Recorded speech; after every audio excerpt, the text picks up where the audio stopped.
pues ahora sí, ahora saludamos a todos los que están conectados vía online y que van a seguir esta conferencia en estas jornadas de teología dedicadas al Cántico de las Criaturas. Y bueno, pues hoy, como decía, tenemos la gran suerte de contar con Jorge Gerardo Morales Arráez. Él nace en Madrid el 20 de mayo del 79, esto se puede decir porque es joven, si no, no diríamos nada, pero esto hay que decirlo. Es sacerdote de la Archidiócesis de Madrid desde el año 2014,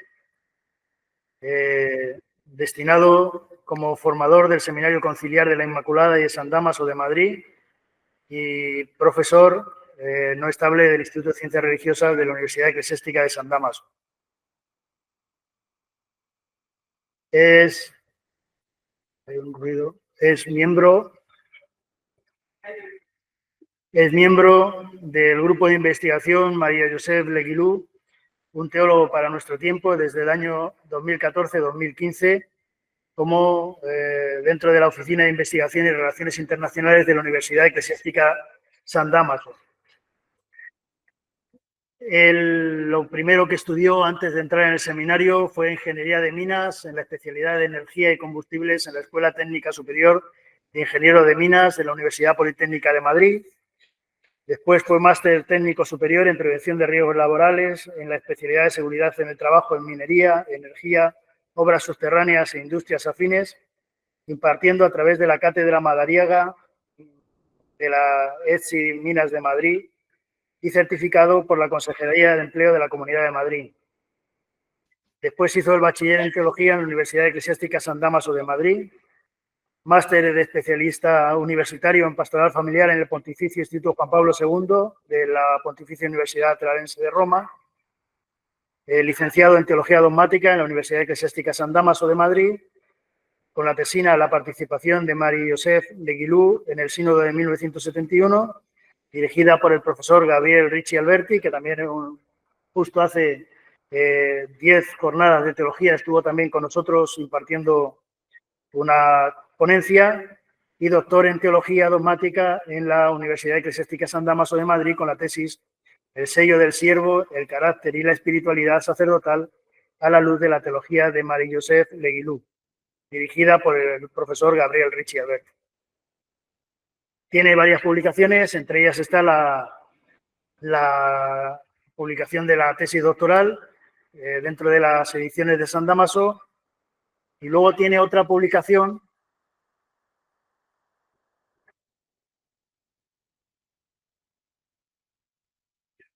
tenía que asomarme para asustarlo, si no, no sé.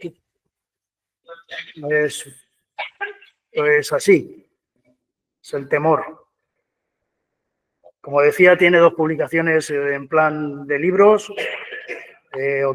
dos publicaciones, una El sello del siervo y otra que, como está en francés, pues yo esas cosas no las leo, que sepan que está y ya está. Y luego tiene algunos artículos, varias publicaciones de artículos aquí dentro de nuestra revista Cartaginesia y algunas colaboraciones en recensiones dentro de las obras de aquí del Teológico de la revista Cartaginesia, en la que colabora activamente en publicaciones y en corrección de artículos.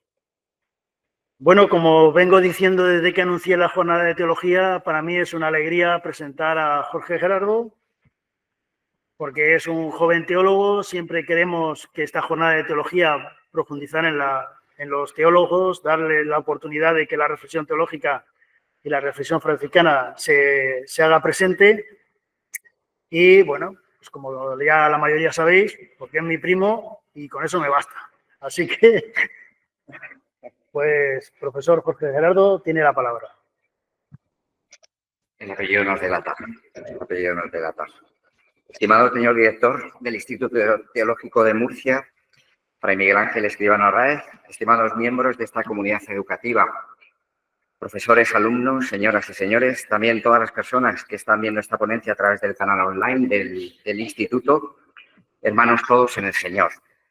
En primer lugar, me gustaría mostrar mi profundo agradecimiento por esta invitación que me han hecho para participar en estas jornadas de teología, ya de larga tradición, en esta 37ª edición, este año con motivo del 8º centenario del Cántico de las Criaturas.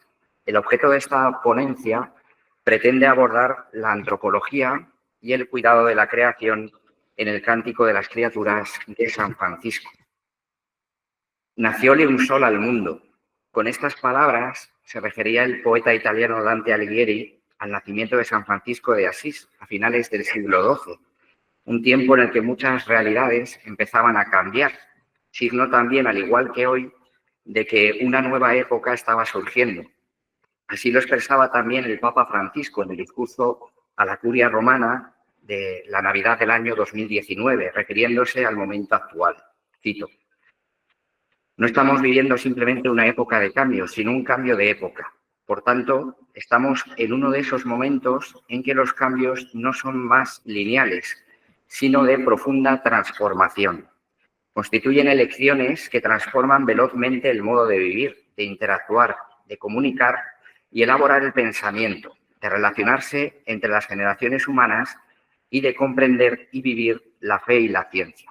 Hasta aquí la cita. El escritor inglés Chesterton se refiere así a la época de San Francisco.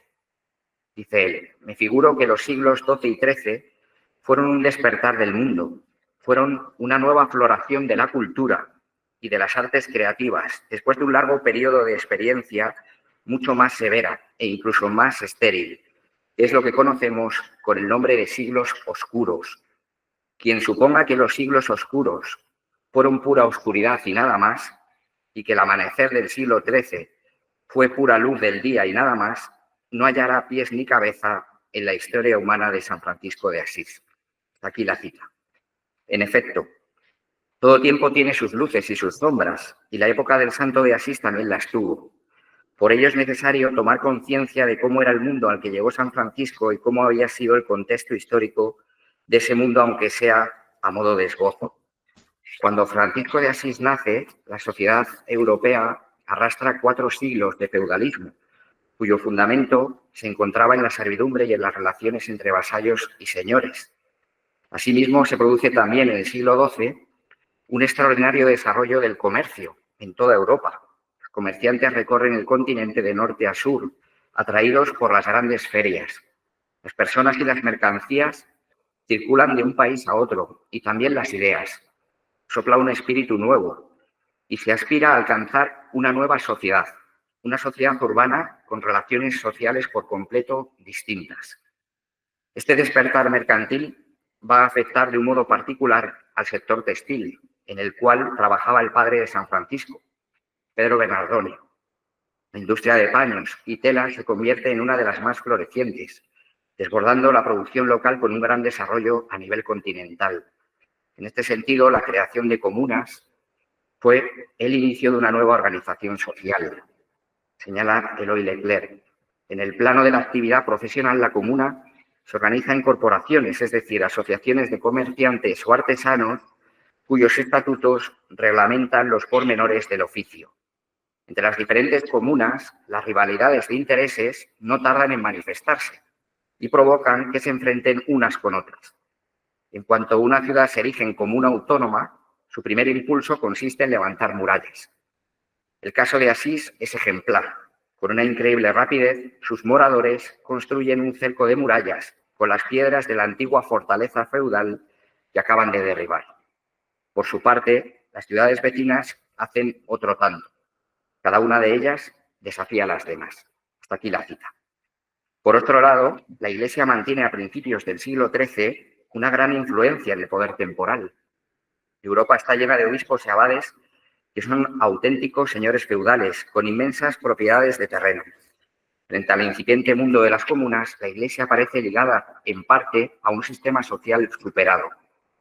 Poco a poco empiezan a surgir grupos y comunidades que pretenden recuperar la sencillez y la pobreza del Evangelio y regresar al estilo de vida de las primeras comunidades cristianas. Algunos de estos grupos, que habían nacido con un deseo de reforma evangélica de la Iglesia, se van a ir radicalizando hasta el punto de poner en cuestión la misma institución.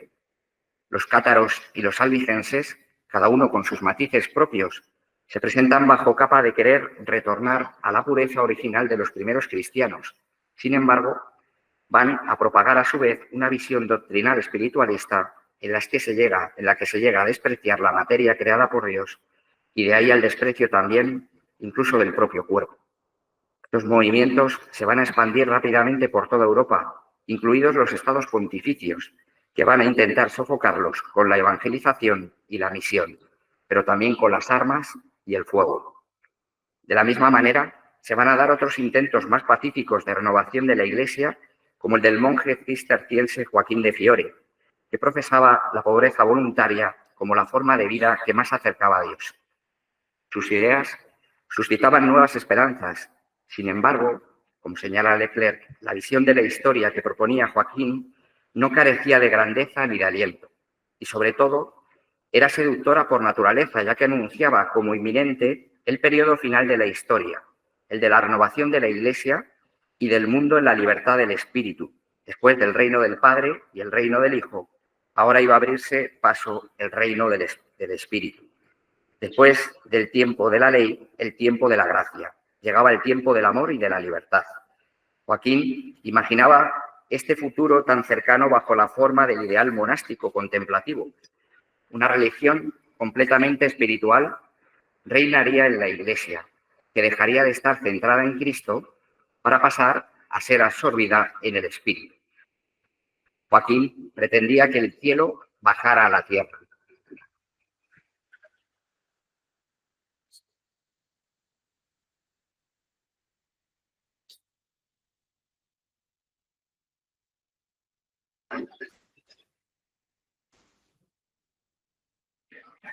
¿Ya está? Fenomenal. Las contingencias del presente quedaban borradas ante los esplendores del Evangelio eterno. Esta visión de la historia desembocaba en una evasión de la historia. Este era su punto débil. Obra de un pensador solitario, apartado del mundo, un pensamiento como aquel podía alumbrar esperanzas, pero era incapaz de aterrizarlas, de encarnarlas. Aquí la cita. Esto nos permite ver que cualquier tipo de renovación espiritual no puede ser llevada a cabo al margen de la historia. Dice San Ireneo de León: Dios hizo las cosas temporales para el hombre, a fin de que madurando en ellas diese frutos de inmortalidad. No puede haber una renovación espiritual al margen de la realidad material y su expresión en el mundo y en el tiempo. En estos tiempos de cambio en que todo parece tambalearse, aparece un hombre. El Papa Inocencio III sueña con él. Dice la vida segunda de San Francisco: había visto en el sueño que la Basílica de Letrán estaba a punto de arruinarse y que un religioso pequeño y despreciable, arrimando la espalda, la sostenía para que no cayera. Ciertamente, dijo, es este quien con obras y enseñanzas sostendrá la Iglesia de Cristo. Hasta aquí la cita. En efecto, se trataba de San Francisco de Asís, un hombre de su tiempo, hijo de comerciante, que llevaba consigo todas las inquietudes de su época, todas las esperanzas y todas las miserias de un mundo en gestación. El Evangelio le hablaba, y resulta que ese lenguaje evangélico era también el lenguaje de la historia. 19 años después de despojarse de todos sus bienes, incluidas sus propias vestiduras, y entregárselas a su padre Bernardone, delante del obispo de Asís, Francisco compone el Cántico de las Criaturas en el monasterio de San Damián. Acaba de recibir en el monte Alberna los estigmas que le configuran no solo espiritualmente, sino también corporalmente con el Hijo de Dios crucificado. Francisco llega muy enfermo y casi ciego, dice el relato de la leyenda de Perusa, de la siguiente manera: 2 años antes de su muerte, estando ya muy enfermo y padeciendo sobre todo de los ojos, habitaba en San Damián, en una celdilla hecha de esteras. Yacía en este mismo lugar el bienaventurado Francisco, y llevaba más de 50 días sin poder soportar de día la luz del sol, ni de noche el resplandor del fuego. Permanecía constantemente a oscuras, tanto en la casa como en aquella celdilla. Tenía además grandes dolores en los ojos día y noche, de modo que casi no podía descansar ni dormir durante la noche, lo que dañaba mucho y perjudicaba la enfermedad de sus ojos y sus demás enfermedades.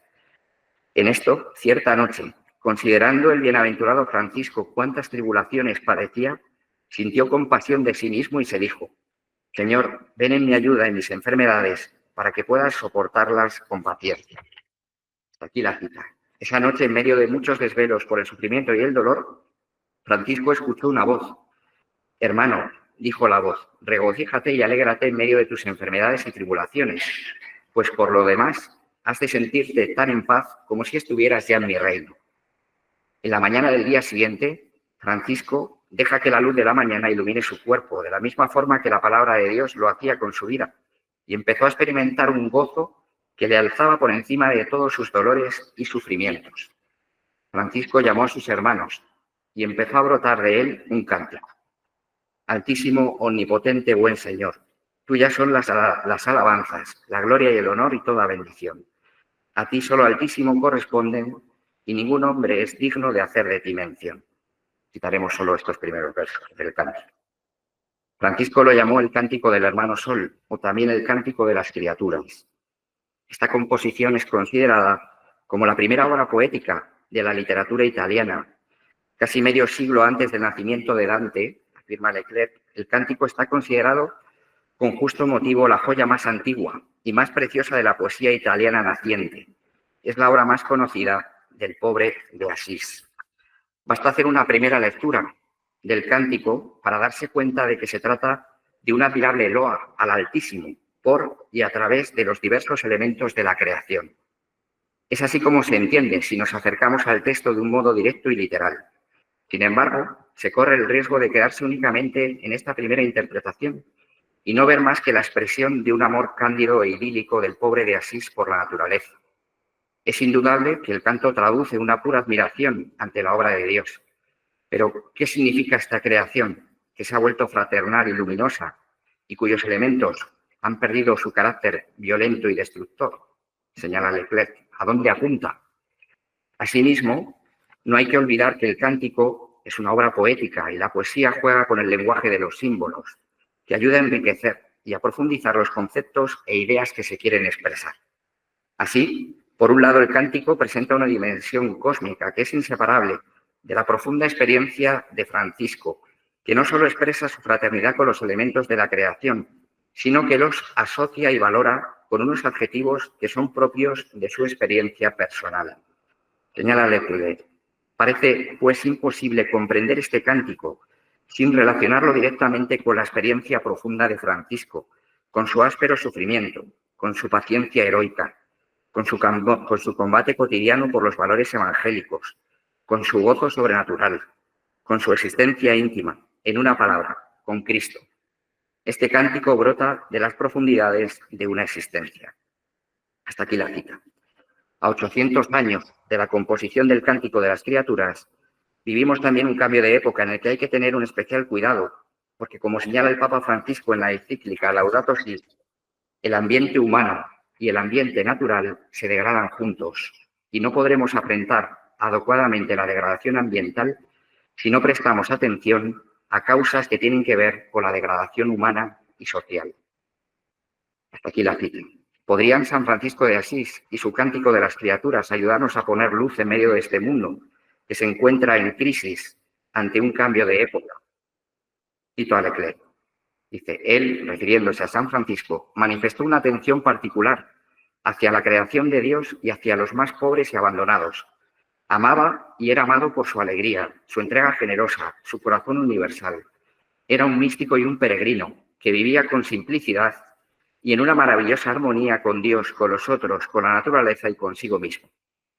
En él se advierte hasta qué punto son inseparables la preocupación por la naturaleza, la justicia con los pobres, el compromiso con la sociedad y la paz interior. Hasta aquí la cita. El Cántico de las Criaturas es sin duda un himno de alabanza y acción de gracias al Creador. Todo él nos recuerda y conduce a versículos y fragmentos de la Escritura. En diversas expresiones de Francisco sobre la creación, la alusión o la referencia bíblica es evidente. A lo largo de todo el cántico encontramos elementos cósmicos muy sugerentes, en los que se nos muestra con claridad una idea. Dios se manifiesta en la creación, en cuanto origen de la vida, y al crear muestra su bondad y su omnipotencia. Dice Celano en la vida segunda de San Francisco. Francisco canta al artífice de todas. Cuando descubre en las hechuras, lo refiere al hacedor. Se goza en todas las obras de las manos del Señor y a través de tantos espectáculos de encanto, intuye la razón y la causa que les da vida. En las hermosas reconoce al hermosísimo. Cuanto hay de bueno le grita, el que nos ha hecho es el mejor. Por las huellas impresas en las cosas, sigue donde quiera al amado. Hasta aquí la cita. Una experiencia similar tiene San Agustín, que describe de la siguiente manera en un pasaje de las Confesiones. Dice él: le pregunté a la tierra y me dijo, no soy Dios. Y todas las cosas que hay en ella confesaron lo mismo. Interrogué al mar y a los abismos y a los reptiles y otros seres animados, y me respondieron, no somos tu Dios, busca por encima de nosotros. Pregunté entonces a las suaves brisas, y el aire con sus habitantes me dijeron, Anaxímenes se engaña, no somos Dios. Pregunté luego al sol, a la luna y a las estrellas, y a coro me dijeron, no somos Dios, el Dios que andas buscando. Y a todos y a todas las cosas que están fuera de las puertas de mi carne les dije, todas vosotras habéis proclamado que no sois mi Dios. Bien está. ¿Pero qué me podéis decir acerca de él? Y todas respondieron clamando en alta voz. Él nos hizo. Yo las interrogaba con mi contemplación. Ellas me contestaban con su hermosura. Hasta aquí la cita. La creación se convierte así en un espacio donde conocer y reconocer la omnipotencia de Dios y su bondad, que a su vez provoca a la fe del creyente para que proclame y alabe a Dios como creador. Dice el Salmo 18. El cielo proclama la gloria de Dios. El firmamento pregona la obra de sus manos. El día al día le pasa el mensaje. La noche a la noche se lo susurra. Sin que hablen, sin que pronuncien, sin que resuene su voz, a toda la tierra alcanza su pregón y hasta los límites del orbe su lenguaje. Del mismo modo, Francisco se pone en la carne del salmista y da gloria a Dios ante la creación. Si comparamos el cántico de las criaturas de Francisco con otros relatos de la Escritura que alaban a Dios en la creación, como el cántico de Daniel, vemos que el recorrido por los elementos cósmicos es mucho más breve y escueto. Sol, luna, estrellas, viento, agua, fuego y tierra. Sin embargo, Francisco deja claro que a quien alaba es a Dios junto con la totalidad de sus criaturas, que constituyen el universo, el cosmos visible e invisible, en cuya totalidad y en cuyas partes se refleja la eterna sabiduría y se manifiesta el inagotable amor del Creador. El cántico de las criaturas refleja el sistema cosmológico de la época, un sistema caracterizado por el geocentrismo y los elementos fundamentales de los antiguos. Es así como creador y creación permanecen estrechamente unidos, inseparables, pero sin confusión. El patrólogo Juan José Ayán afirma, la creación, aunque distinta de Dios, no es una especie de realidad extraña a Dios que se alza como rival o enemiga. La creación es de Dios, es algo que le pertenece, que le es propio. Y en cuanto obra de Dios, la creación es fundamentalmente buena, buena en su raíz. Hasta aquí la cita. En efecto, como señala el Concilio Gaudium et Spes en el número 36, por la propia naturaleza de la creación, todas las cosas están dotadas de consistencia, verdad y bondad propias y de un propio orden regulado, que el hombre debe respetar con el reconocimiento de la metodología particular de cada ciencia o arte. Son a este respecto de deplorar ciertas actitudes que, por no comprender bien el sentido de la legítima autonomía de la ciencia, se han dado algunas veces entre los propios cristianos, actitudes que, seguidas de agrias polémicas, indujeron a muchos a establecer una oposición entre la ciencia y la fe. Aquí la cita de Gaudium et Spes. En el momento en que se separan creador y creación o se quita a Dios de la ecuación, la creación deja de significar, no se entiende y se puede acabar absolutizando, ocupando el lugar de Dios o bien reduciendo a pura materia, a merced de la tecnificación. En efecto, como afirma el libro de la sabiduría, muchos hombres no han sido capaces de reconocer al que es a partir de los bienes visibles, ni de reconocer al artífice fijándose en sus obras, sino que tuvieron por dioses al fuego, al viento, al aire ligero, a la bóveda estrellada, al agua impetuosa y a los luceros del cielo regidores del mundo. Si cautivados por su hermosura los creyeron dioses, sepan cuánto los aventaja su Señor, pues los creó el mismo autor de la belleza. Y si los asombró su poder y energía, Calculen cuánto más poderoso es quien los hizo, pues por la grandeza y hermosura de las criaturas se descubre por analogía a su creador. Aquí la cita. Así, afirma el escritor Chesterton, surge de este abismo casi nihilista esa cosa noble que es la alabanza y que nadie comprenderá mientras la identifique con el culto a la naturaleza o el optimismo panteísta. Cuando decimos que un poeta alaba la creación entera, por regla general, solo queremos decir que alaba el cosmos entero. Pero esta clase de poeta alaba realmente la creación, en el sentido de acto de creación. Alaba el paso o la transición de la nada al ser. El místico que pasa por el momento en que no hay nada más que Dios, vislumbra en cierto sentido los comienzos sin comienzo en los que realmente no había nada más. No solo lo aprecia todo, sino la nada de la que todo fue hecho. En cierto modo, soporta y aún responde a la ironía sísmica del libro de Job. En cierto sentido, está presente cuando se ponen los cimientos del mundo, con los luceros de la mañana, cantando y los hijos de Dios clamando de gozo. No es sino un lejano atisbo de por qué el franciscano, harapiento, sin dinero, sin hogar y aparentemente sin esperanza, de hecho salió entonando cánticos como podrían cantar los luceros de la mañana y clamando como un hijo de Dios. Hasta aquí la cita de Chesterton. De este modo, la creación es para unos motivo para alabar a Dios. Por eso el salmista pide que Dios se alegre con sus obras. Para otros, sin embargo, la creación es motivo de ceguera. El misterio del mal en el que se ha visto envuelto la creación por causa del pecado, como vemos en el capítulo 3 de Génesis, es para otros la causa principal para negar a Dios, sobre todo al contemplar el sufrimiento de los inocentes. A este respecto, cabe señalar la afirmación que uno de los personajes de la novela La peste de Albert Camus le hace a un sacerdote ante el sufrimiento de un niño. Estoy dispuesto a negarme hasta la muerte a amar una creación en la que los niños son torturados. Hasta aquí la cita de Camus. ¿Es que Dios no lo ve? Dios responde a Moisés en el capítulo 3 del Éxodo. He visto la opresión de mi pueblo en Egipto y he oído sus quejas contra los opresores. Conozco sus sufrimientos. He bajado a librarlo de los egipcios, a sacarlo de esta tierra para llevarlo a una tierra fértil y espaciosa, tierra que emana leche y miel.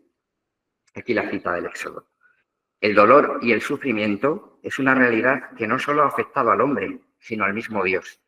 Y es Dios mismo quien va a bajar a liberarnos del pecado, para introducirnos en la tierra prometida.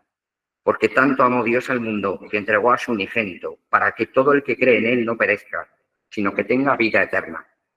Nadie como Cristo ha experimentado en su propia carne el dolor del inocente. Nadie como Cristo ha hecho suyo los sufrimientos del mundo. Nadie como él entabló duelo y combate contra las fuerzas del mal en la cruz. San Cirilo de Jerusalén afirma en este sentido: cualquier obra de Cristo es gloria de la Iglesia Católica, pero la gloria de las glorias es la cruz. Así lo reconoció Pablo al decir que yo nunca me glorié más que en la cruz de nuestro Señor Jesucristo.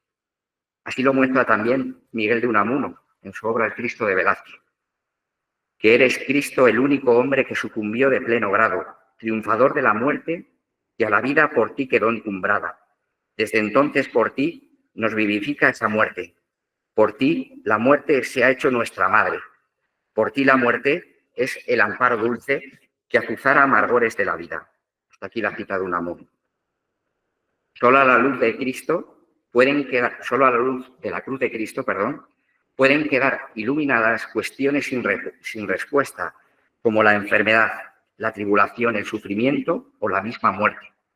Unamuno llama madre a la misma muerte, pero deja claro que es gracias a Cristo.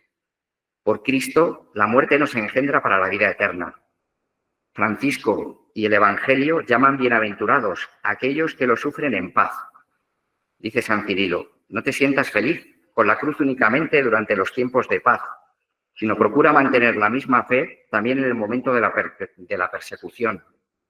Que no seas amigo de Jesús en hora de bonanza, pasando a enemigo en el instante de la pelea. Como ya hemos visto antes, Francisco se encuentra en un momento delicado, en el que la enfermedad y el dolor se agudizan hasta llevarlo a las puertas de la misma muerte. Dice Leclerc: Francisco se le encontraba muy grave. El médico le hizo saber que no le quedaban más que unos días de vida.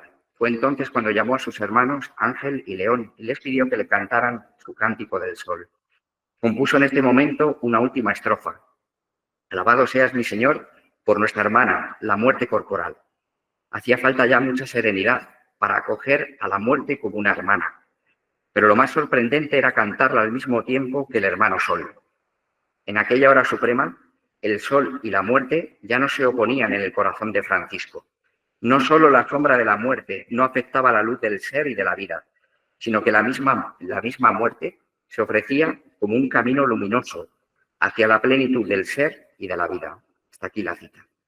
Es la mirada y la actitud, dice Allán, de quien sabe que Dios es más poderoso que el mal. La mirada y actitud de quien sabe que a Dios hay que darle la confianza de la victoria sobre el mal. Dichosos los que sufren, pero no dichosos por su sufrimiento, sino porque Dios los cubrirá con su gloria. El cristiano sabe leer el libro de la creación, sabe descubrir el lenguaje de Dios en las criaturas.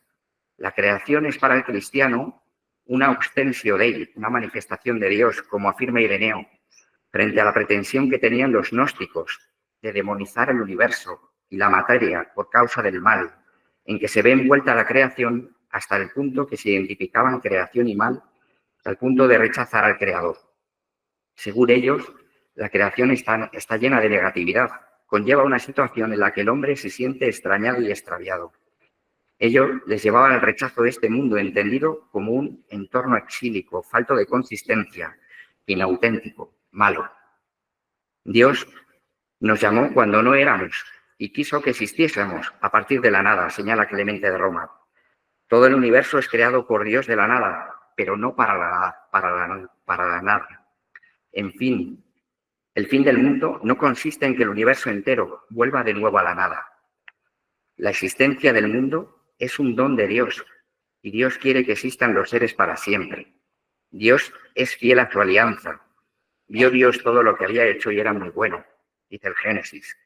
En virtud de esta fidelidad, Dios no simplemente conserva lo realizado, sino que lleva a término lo iniciado. La obra de Dios no ha terminado. La creación aparece como un proceso que solo en la consumación escatológica podrá darse por terminado. Por todo ello, parece adecuado utilizar la noción de creación continua o continuada, señala Allán. La creación tiene un destino y es el mismo Dios el que se lo ha conferido. Ha salido de sus propias manos y es orientada hacia Cristo. Todo fue creado por Él y para Él. Dios se toma tan en serio a la criatura que el mismo Dios se hace criatura para que la creación llegue a su plenitud. Dios crea para salvar, y salvar no es más que consumar y llevar a plenitud lo creado conforme al designio divino. De este modo, la creación está destinada a ser salvada y se encuentra en movimiento hacia la salvación. La creación no está acabada, sino que está en camino hacia su madurez y plenitud. Es cierto que la figura de este mundo sujeto a la vanidad y a la servidumbre del pecado pasa, pero eso no quiere decir que la creación de Dios tenga como destino la nada. La creación con dolores de parto anhela también su transformación, su Pascua, la Pascua de la creación. Así lo profetiza Isaías en el capítulo 65. Mirad, voy a crear un nuevo cielo y una nueva tierra de las cosas pasadas. Ni habrá recuerdo ni vendrá pensamiento. Regocijaos, alegraos, por siempre, por lo que voy a crear. Yo creo a Jerusalén alegría y a su pueblo júbilo. Me alegraré por Jerusalén y me regocijaré con mi pueblo. Ya no se oirá en ella ni llanto ni gemido. Ya no habrá allí niño que dure pocos días, ni adulto que no colme sus años. No se fatigarán en vano, ni tendrán hijos para una catástrofe, porque serán semilla bendita del Señor y como ellos sus retoños. Antes de que me llamen, yo les responderé. Aún estarán hablando y ya los habré escuchado. El lobo y el cordero pasarán juntos. El león y el ganado comerán forraje. La serpiente se nutrirá de polvo.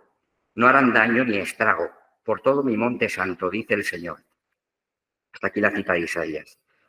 El lobo y el cordero pasarán juntos. Es la imagen de la paz que vendrá con la creación consumada.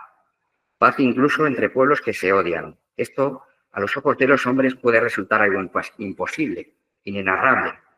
Hobbes tiene la afirmación tan fuerte: el hombre es un lobo para el hombre, en su obra El Leviatán.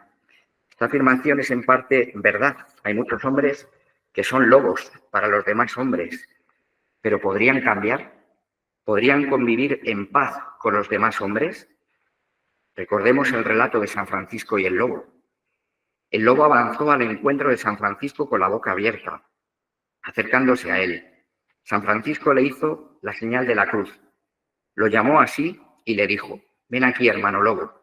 Yo te mando de parte de Cristo que no hagas daño ni a mí ni a nadie. Cosa admirable. Apenas trazó la cruz San Francisco, el terrible lobo cerró la boca, dejó de correr y, obedeciendo la orden, se acercó mansamente como un cordero y se echó a los pies de San Francisco. Hasta aquí la cita. ¿Por qué el lobo se amansó como un cordero? ¿Qué hizo posible que el cordero y los habitantes de Gubbio se reconciliaran y vivieran en paz? Dice Isaías en el capítulo 11. Habitará el lobo con el cordero, el leopardo se tumbará con el cabrito, el ternero y el león pacerán juntos. Un muchacho será su pastor. Si pueden habitar juntos en paz, es porque un muchacho los pastorea. Este relato de Isaías recuerda la armonía del principio en el Génesis, antes del pecado, en el que Dios presenta al hombre todas las criaturas para que les ponga nombre, en el capítulo 2 del Génesis.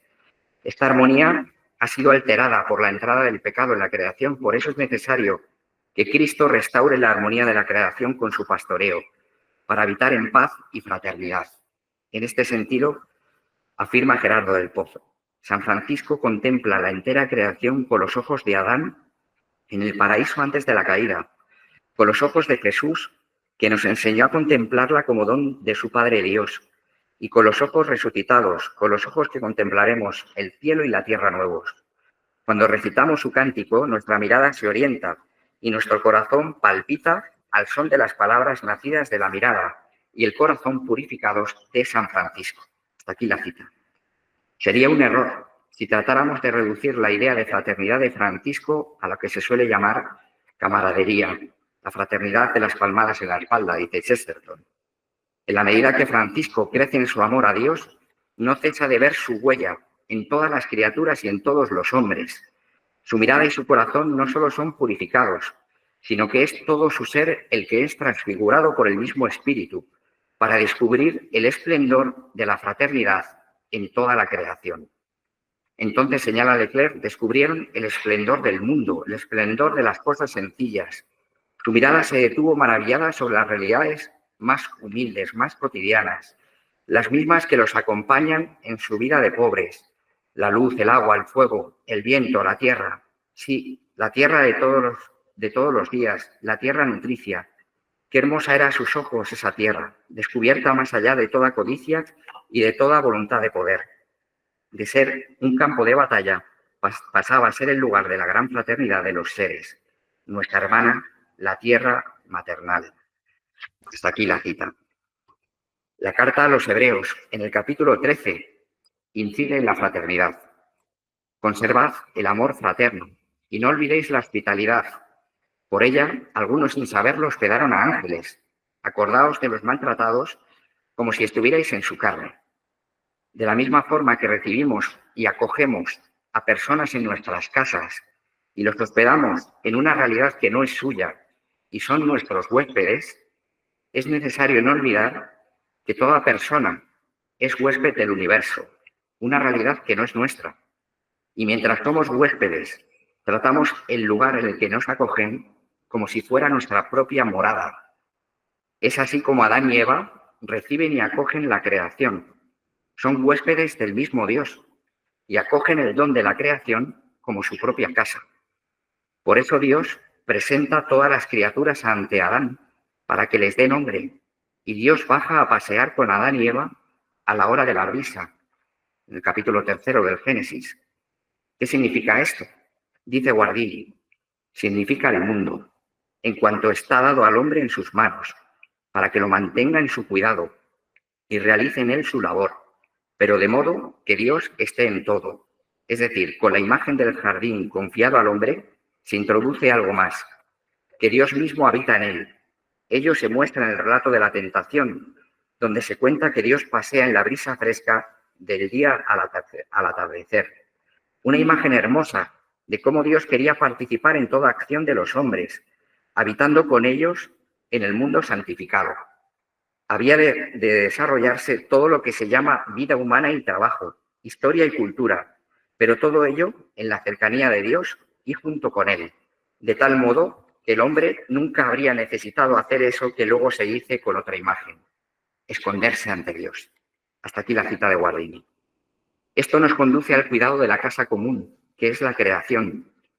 Martin Buber escribe muy acertadamente: solo hay en verdad cosmos para el ser humano si el todo, el universo, se convierte para él en morada. En este mismo sentido, el Papa Francisco afirma en el comienzo de la encíclica Laudato Si. Francisco de Asís nos recordaba en el Cántico de las Criaturas que nuestra casa común es también como una hermana con la cual compartimos la existencia y como una madre bella que nos acoge entre sus brazos. Hasta aquí la cita de Laudato Si. ¿Cómo no cuidar nuestra propia casa, que es la casa misma de Dios que ha puesto en nuestras manos y que además tiene tan alta meta? ¿Cómo no mirarla con reconocimiento y agradecimiento? ¿Cómo no unirse al salmista? Qué deseables son tus moradas, Señor del universo. Dichosos los que viven en tu casa, alabándote siempre. Como conclusión del recorrido expuesto, podemos afirmar que Francisco fue un hombre con todas las inquietudes de su tiempo, que pudo responder al cambio de época que se estaba dando gracias a que estaba profundamente asentado en la tradición de la Iglesia. Un hombre que respondía a los cambios sociales del medievo, demostrando que se puede vivir en pobreza y fraternidad, trabajando y tratando con misericordia a los pobres y marginados de la sociedad, reconociendo los dones recibidos de Dios con la conciencia de que habitamos una casa como huéspedes y peregrinos. Algunos lo podrían tachar de idealista. Sin embargo, Francisco fue un hombre enormemente realista, con toda la originalidad y la frescura del Evangelio. Así lo refleja el Cántico de las Criaturas, una composición poética en la que Francisco nos recuerda que en la creación se despliega la sabiduría y la benevolencia del Creador. Él entiende la naturaleza como un lenguaje en el que Dios habla con nosotros, en el que la realidad se vuelve transparente y podemos hablar de Dios y con Dios. El pobre de Asís percibe la unidad y la bondad del misterio de la creación sin reducciones panteístas o materialistas, ni tampoco antagonismos cientificistas. Francisco concibe el cosmos como una realidad mucho más amplia a cómo la podemos entender en la actualidad. El hombre contemporáneo presume de mentalidad abierta. Sin embargo, al fragmentar y analizar todo tan minuciosamente, puede acabar reduciendo las cosas, algunos de los fragmentos que ha analizado, reduciendo y perdiendo la totalidad, reduciendo y perdiendo también el misterio. En este sentido, Francisco nos ayuda a abrir el horizonte del hombre de hoy.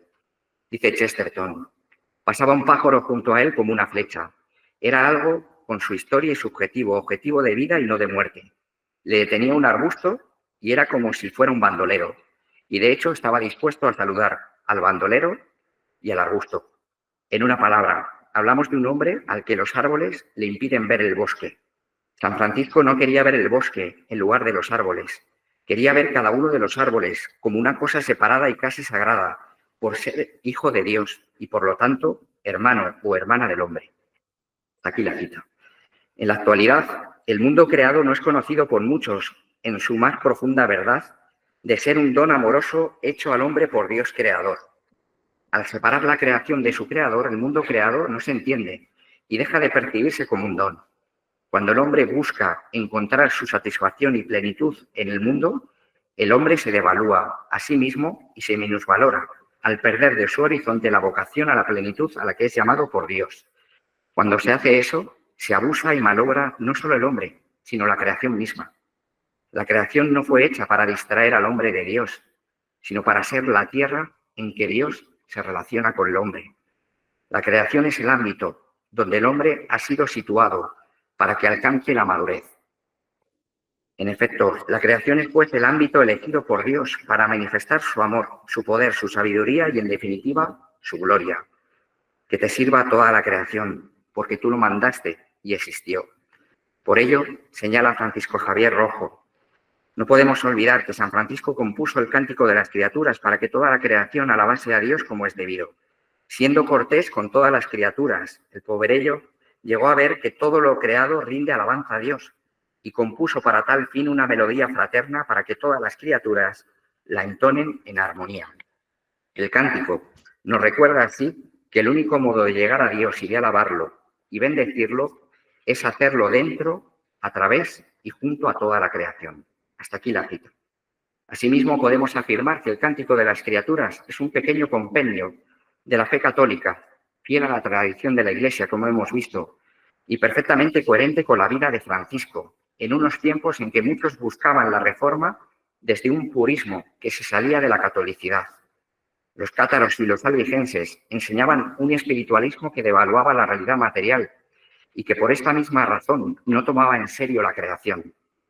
Francisco puso mucho interés en combatir doctrinalmente estos grupos. Baste mencionar a San Antonio de Padua, quien seguramente no por mera casualidad desplegó su apostolado principal en el sur de Francia y en el norte de Italia. Se preocupó también de que los hermanos menores fueran bien instruidos teológicamente para fortalecer sus predicaciones. Así, Francisco Javier Rojo subraya que el cántico fue concebido como un canto que había de acompañar la predicación de los hermanos a la gente. Cuando los frailes lo entonaran y predicaran sobre él, no se limitarían a alabar a Dios, sino que invitarían además a los oyentes a tomar decisiones sobre su comportamiento social y su humilde servicio a Dios, basadas en el perdón, la paciencia, la actitud pacífica y pacificadora y la entrega incondicional en manos del Señor. Hasta aquí la cita. Es muy significativo que en una situación en la que se infravaloraba la creación, el santo de Asís encargara a sus hermanos entonar y predicar sobre el cántico de las criaturas. Francisco es plenamente consciente de que el hombre es tanto más grande cuanto más crece en él la capacidad de ponerse a la escucha del profundo mensaje de la creación, del mensaje del Creador.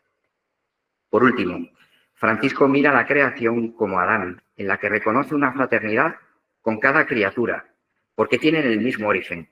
Toda la creación ha salido de las mismas manos, las del Creador, y a pesar de que el pecado ha roto la armonía del principio, Francisco mira toda la creación no desde lo que es, sino desde lo que va a ser. Es decir, de un modo escatológico, en la que toda ella ha sido redimida y va a ser llevada a plenitud. Por eso, el lobo y el cordero pacerán juntos. Se trata de una mirada redimida, reconciliada con toda la creación. Nos encontramos ante el desafío urgente de aprender a cuidar nuestra casa común y, como subraya el Papa Francisco en la encíclica Laudato Si, no habrá una nueva relación con la naturaleza sin un nuevo ser humano. Estas breves pinceladas nos ayudan a descubrir la belleza y la profundidad que posee tanto el Cántico de las Criaturas como su autor, San Francisco de Asís, quien nos ayuda a responder al cambio de época que vivimos con su profundo amor a Dios, a la creación entera y a la Iglesia, que son, sin duda alguna, su casa y su hogar, y todos los hombres, junto con las criaturas, sus hermanos. Nos encontramos ciertamente ante un gigante de todos los tiempos, que, como ya intuía Fray Luis de León, cual árbol con los años, la gloria de Francisco sube y crece. Muchas gracias por escucharnos.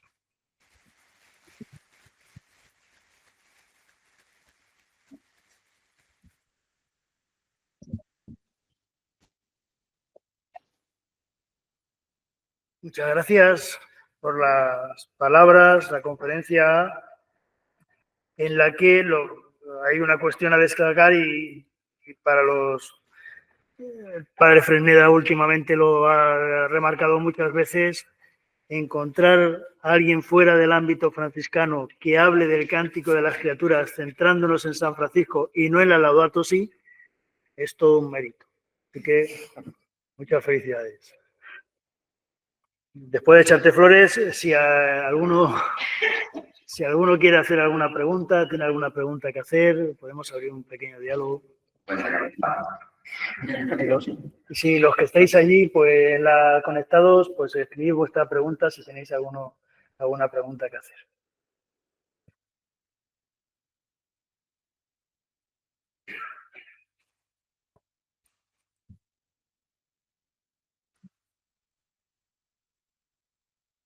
cuando nos encontramos con una conferencia tan clara, no necesitamos muchas más preguntas. Eso es así de claro.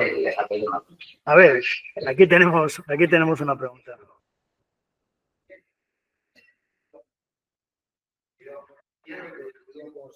Bueno, venga, ¿qué papel le queda a la ecología integral?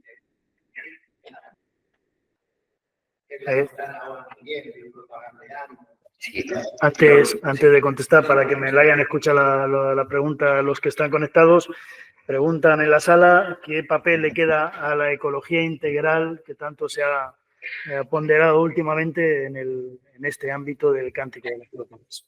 Sí, o sea, yo he querido enfocarlo también desde como una visión que también integra eso, o sea, que también integra esa perspectiva, ¿no? Me parece muy interesante como querías poner un poco la visión que tenían del cosmos San Francisco, la visión del cosmos que tenían los antiguos, porque sin esa visión tampoco podemos aterrizar en la ecología integral. Sin embargo, contando, o sea, digo, me parece como una visión parcial también del cosmos, que hay que tener en cuenta, que ciertamente hay que considerarla, pero también hay que ampliar. Por eso en las conclusiones decía, ¿no?, que si no al final como que vamos fragmentando las cosas y al final nos quedamos con una visión parcial de lo que es la creación, de lo que es el cosmos, y desde esta manera queda integrado. Por supuesto que hay que contar con ello, por supuesto que hay que trabajarlo y que tenemos que cuidar. Pero yo creo que con una visión mucho más amplia, y creo que San Francisco en este sentido, pues es que nos lo aporta claramente. Y por eso, vamos, es que, vamos, a mí, yo agradezco enormemente que me hayáis encargado este trabajo, porque el primero beneficiado ha sido yo. Esto es verdad, ¿eh?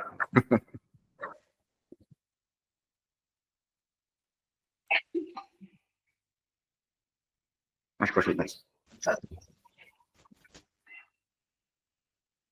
Bueno, pues nada, agradecemos tanto a los que han seguido esta jornada de teología desde la posibilidad de emitirla online, y le agradecemos su presencia con nosotros. Esta tarde cerca de 50 han estado siguiendo la conferencia. Os agradecemos vuestra presencia entre nosotros y agradecemos también de un modo especial a todos los que nos habéis acompañado a lo largo de estas jornadas de teología, en las que hemos querido efectivamente resaltar pues este 800 aniversario del Cántico de las Criaturas, creo que desde tres aspectos muy distintos del cántico, y creo que ha sido las tres conferencias que hemos tenido este año un acierto y podemos estar contentos. El año que viene seguiremos con esta misma estructura de la jornada de teología, con nuevos temas, nuevos ponentes, y de nuevo agradeceros a todos vuestra presencia y recordar que el Instituto Teológico sigue con actividades, las dos más cercanas, el próximo jueves, una exposición de la Iglesia de la Merced, organizada por la Hermandad de Nuestro Padre Jesús de la Merced, y la siguiente, cerrando el ciclo, la exposición de las fotografías de Tierra Santa, el 9 de abril, donde el Padre Fresneda, conocedor y últimamente, gracias a su último libro publicado, esa relación de Francisco y Jesús de Nazaret, pues nos hablará, ya a las puertas en esa semana de pasión, nos hablará de la relación pascual entre Jesucristo y San Francisco de Asís. Agradecemos a Jorge su presencia entre nosotros y que paséis buena noche y hasta el próximo acto en el que nos contemos. Muchas gracias.